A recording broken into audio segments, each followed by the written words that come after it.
नमस्कार। सबसे बड़ा सवाल देख रहे हैं आप और मैं हूं आपके साथ परवीन शेख। दिल्ली के मुख्यमंत्री अरविंद केजरीवाल को अब पाई पाई का हिसाब देना होगा। उनके पास बचने का कोई रास्ता नहीं है। दिल्ली शराब घोटाले में ईडी अरविंद केजरीवाल को 9 बार समन जारी कर चुकी है, मगर केजरीवाल एक बार भी पूछताछ में शामिल नहीं हुए। ऐसे में ईडी ने एक और मामले में समन जारी कर अरविंद केजरीवाल की मुसीबत बढ़ा दी है। दरअसल ईडी ने दिल्ली जल बोर्ड घोटाले से जुड़े मनी लॉन्ड्रिंग मामले में मुख्यमंत्री अरविंद केजरीवाल को 18 मार्च को पेश होने के लिए समन भेजा, लेकिन वो पेश नहीं हुए और इस समन को भी गोल कर गए। इधर केजरीवाल की मंत्री आतिशी ने इसे चुनाव प्रचार से रोकने के लिए बैकअप प्लान बताया है।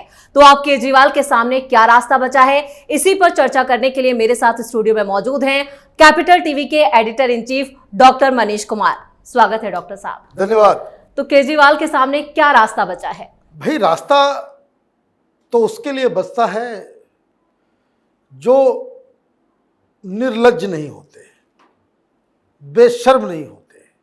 झूठे नंगे बेशर्म लोगों को क्या रास्ता? फिर कोई बात होगा, फिर कुछ कह देगा। कल 3 ऐसी खबरें, आप ये समझिए, कोई ऐसा शख्स जिसके आंख में शर्म होता तो बड़ी खबर आ गई होती। ये राजनीति को साफ सुथरा करने के लिए आया था ना। ढूंढ ढूंढ के हम लेके आएंगे ईमानदार, कट्टर ईमानदार। अब जिस कोर्ट में ये लोग जाते हैं, जज जो है बहुत ही तिरस्कार भरी नजरों से इसकी तरफ देखते हैं। भाई ईडी तो नहीं है, वो तो मैं आऊंगा ईडी वाले पे। मैं बार बार कहता हूं, 5 सेंटेंस ये केजरीवाल और उसके चट्टे बट्टे बोलेंगे, 3 उसमें झूठ होगा, 3 झूठ होगा। अभी देखिए क्या हुआ। कैंपेन करने जाएंगे। भाई क्या कैंपेन करोगे? संजय सिंह कोर्ट में गया। आप देखिए, ये अच्छे लोगों को, भ्रष्टाचार को खत्म करने के लिए राजनीति में आया था ना। शराब घोटाले के मामले में एक तिहाड़ी जो तिहाड़ जेल में बंद है, उसको इसने राज्यसभा भेज दिया। जरा सा भी शर्म होता तो ये कहता कि अभी मेरा नाम क्लियर हो जाने दो, या संजय सिंह का नाम क्लियर हो जाने दो, तब उसको सांसद भेजेंगे।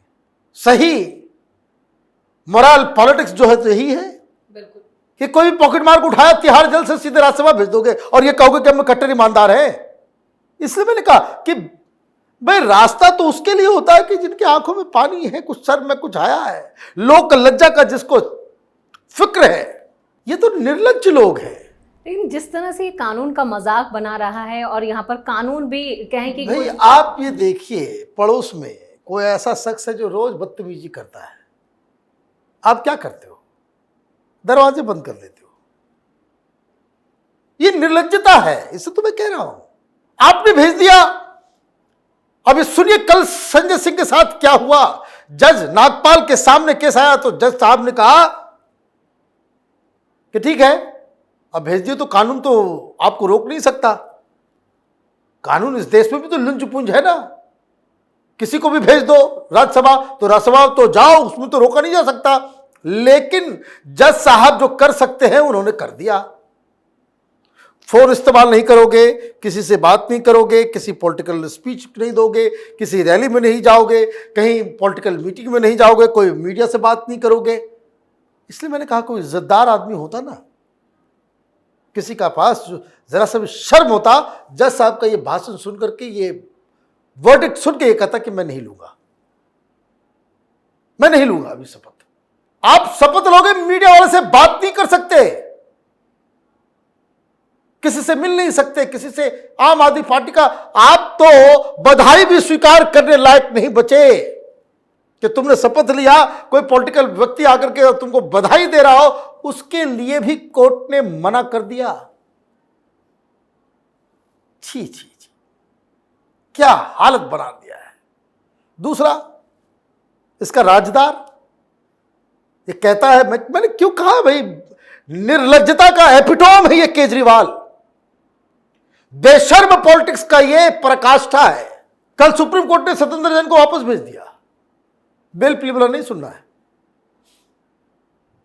ये जेल मंत्री था, रेपिस्ट से मसाज करवा रहा था, और ये केजरीवाल और उसके चट्टे बट्टे ये बाहर कह रहे थे कि ये आप लोग बड़े बिल्कुल ही निर्दयी किस्म के लोग हैं आप लोग। उसको डॉक्टर का प्रिस्क्रिप्शन है कि फिजियोथेरेपी चाहिए। फर्जी प्रिस्क्रिप्शन लेकर के केजरीवाल के चट्टे बट्टे और ये मनीष सिसोदिया, प्रेस कॉन्फ्रेंस में उसने फिजियोथेरेपी की पर्ची दिखाई। ये कितने बेशरम लोग हैं। और बाद में क्या मालूम चला कि कोई फिजियोथेरेपिस्ट नहीं है, वो रेपिस्ट है, जिससे वो मसाज घिन भी नहीं आती इन लोगों को कि जिस आदमी से वो मसाज करवा रहा था और इसको ये नोबेल प्राइज दिलवाना रहा, भारत रत्न दिलवाता। ये केजरीवाल भाषण सुनेगा कि देखिए मेडिकल साइंस में, मेडिकल व्यवस्थाओं में सत्येंद्र जैन जो है ना ऐसा कारनामा किया दुनिया में आज तक किसी ने किया, इसको तो नोबेल प्राइज मिलना चाहिए, मोदी ने जेल में डाल दिया। यही कहता है ना। और देखिए इस घिन भी नहीं आई इसको, उससे वो मसाज करवा रहा है जिसके ऊपर चार्ज क्या है मालूम है? अपनी बेटी का रेप करने का। बेशर्म आदमी सब। तो कोर्ट में गए और पहले तो बेल मिला नहीं, तो नाटक नोटंकी शुरू कर दिया ये लोगों ने। और केजरीवाल के देखिए ये 8 महीने तक जेल के अंदर में था और जेल मंत्री भी यही था। मैंने मंत्री बना रहा और वहां मसाज करवाता रहा। हाँ, अब रेगुलर बेल के लिए गया था, जज साहब ने कहा कोई बेल नहीं मिलेगा, बेल नहीं मिला। और उसके बाद फिर इसने नया ट्रिक अपनाया। अच्छा हाँ, तो इंटरेस्टिंग बात बताना भूल ही गया। बीच में इसने बेल की अप्लाई की कि मेरी तबीयत खराब है, मेडिकल ग्राउंड पे। और मेडिकल ग्राउंड पे जब उसको जज साहब ने कहा कि भाई ठीक है भाई, मिनिस्टर है, ये है वो है, तो ठीक है आप हॉस्पिटल में ही रहो, तो मेडिकल ग्राउंड पे हॉस्पिटल में भेज दिया और बड़ा डॉक्टर से प्रिस्क्रिप्शन वगैरह लिखवा लिया। ये धंधा मनीष सिसोदिया ने भी किया था, लेकिन सत्येंद्र जैन की वजह से उसको ग्रांट नहीं हुआ। उसका कारण मैं बताऊंगा। अब हुआ क्या कि ये तो स्वास्थ्य मंत्री भी यही, जेल मंत्री भी यही, तो वो जो है वो दिल्ली सरकार के हॉस्पिटल में भर्ती हो गया। किस चीज के लिए? इलाज कराने के लिए। तो ईडी वालों को किसी ने बताया, वो जाकर के ढूंढने के लिए गए कि भाई कि सत्येंद्र जैन का क्या इलाज चल रहा है, जाकर देखे। तो जब वो कमरे में अंदर गए तो पूरा एसी वेसी लगा हुआ, न कोई ऑक्सीजन मास्क है, न कुछ है, न दवाई है, न नर्स है, और उसकी बीबी वहां बैठी हुई है। वाह वाह, ये बेशर्म लोग। ये तो पाकिस्तान में सुनते हैं कि भाई आतंकवादी जेल में बंद है और जेल में बैठे बैठे वो बाप भी बन रहा है। ये आरोपी है। और चोर की भांति जैसे ही ईडी अधिकारियों को देखा वो उठाने लग गया, ऑक्सीजन मास्क लगाने लग गया। तो बोला क्या कर रहे हो? फिर बेल रिजेक्ट हुआ, वापस तिहाड़। और जब तिहाड़ गया तो वहां मसाज करवाने लग गया। अब फिर इसने क्या किया नहीं किया, खाना बंद कर दिया कि क्या हुआ, दुबला पतला, फोटो वोटो पता नहीं दिखाया। जज साहब को तरस आ गया, इसने कह दिया कि भाई ठीक है, लेकिन बेल नहीं मिला। तो इसके वकील ये मनु सिंह, अभिषेक मनु सिंह भी सबकी पैरवी करते। तो कोई वकील था जैन, उसने कहा कि सर देखिए इसकी तबीयत खराब रहती है, सो सरेंडर करने में थोड़ा टाइम दीजिए। मैंने जो शुरुआती दौर में मैंने कहा कि जजेस के सामने ये लोग जाते हैं, जज लोगों को भी लगता है कैसे लोग आ गए। सुप्रीम कोर्ट के जजेस ह्यूमैनिटेरियन ग्राउंड पे बहुत रियायत देते हैं। उन्होंने कहा कि नहीं, मना कर दिया कि कोई तबीयत खराब नहीं, सीधे अब जाओ तिहाड़। ये हालत बनी हुई है। और ये आतिशी मार लेना आकर के भाषण दे रही है, कह रही भाई इलीगल है, तुम जज हो। भाई कुछ ही लीगल इलीगल रही है तो काम जज का है। तुम कब से जज बन गई? कब से जज बन गई तुम? केजरीवाल कह रहा है, वो आतिशी मार लेना प्रेस कॉन्फ्रेंस करके कि पता नहीं है कि कौन सा केस में क्या है नहीं है। सब भगत सिंह का जो है ना शौक पूरा हो गया इन लोगों का। भगत सिंह जेल जाने से डरते नहीं थे, तुमको तो सांप सूंघ गया है। ईडी का नाम सुनते ही पता नहीं क्या क्या होने लगता है, क्या क्या गीला होने लगता है। It is not my word, your word. ये केजरीवाल का शब्दावली है। तो आपने तय कर लिया खुद ही कि भाई ये इलीगल है, हम जाएंगे। हम आप भाई हो कौन? अब 21 तारीख को 9वां है। बिल्कुल, लेकिन कुल मिलाकर जो ये कहा जा रहा है आम आदमी पार्टी की तरफ से लगातार कि चुनाव प्रचार से केजरीवाल को रोकने के लिए एक रणनीति का हिस्सा अरे है। भाई क्या चुनाव प्रचार करोगे तुम? तुम्हारी रणनीति बनाने की आवश्यकता है क्या?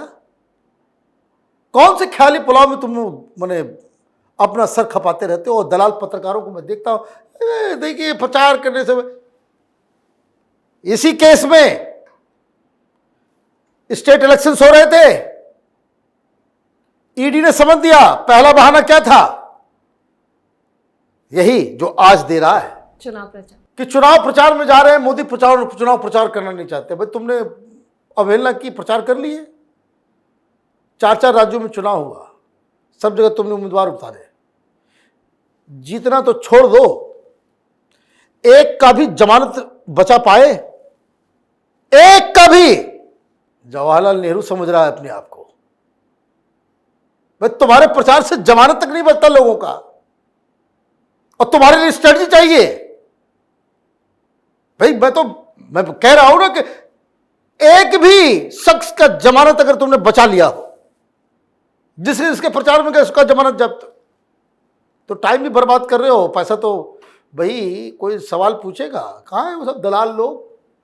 आजकल बड़े उछल कूद कर रहे हैं, 2 दिन उछले कूदले फिर अब शांत हो गए। वो इलेक्टोरल बॉन्ड वाले सब हैं। कोई पूछता है कि लाखों लाख रुपए पर डे हवाई जहाज का किराया कौन दे रहा है? केजरीवाल जो प्रचार के लिए जाता है, चार्टर्ड प्लेन से जाता है, चार्टर्ड प्लेन से।